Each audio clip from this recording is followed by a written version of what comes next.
আমার ছোট বাচ্চারা খুব রাগ করে বা জেদ করে, কি আমল করলে ভালো হবে, জানালে উপকৃত হব। আলহামদুলিল্লাহ, বিষয় তো আলোচনার মধ্যে চলে আসছে। বাচ্চারা যদি খুব বেশি রাগ করে, তাহলে সেক্ষেত্রে প্রথমত তাদেরকে গেমস, ভিডিও গেমস, মোবাইলের ডিভাইস ইত্যাদি, ট্যাব টুব ইত্যাদি এগুলো থেকে দূরে সরান। এক নম্বর কাজ।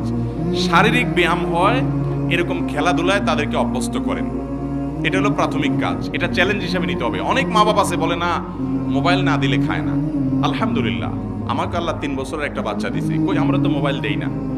না খাইলে না খাবে, মোবাইল দিবেন না, মরে যাবে না ইনশাল্লাহ, মরণে তো সোজা না। মা বাপরা মনে করে না, না খাইলে শেষ হয়ে যাবে, আরো 2-4 দিন না খাইলেও কিছু হবে না ইনশাল্লাহ। আপনি ওকে মোবাইল দিবেন না।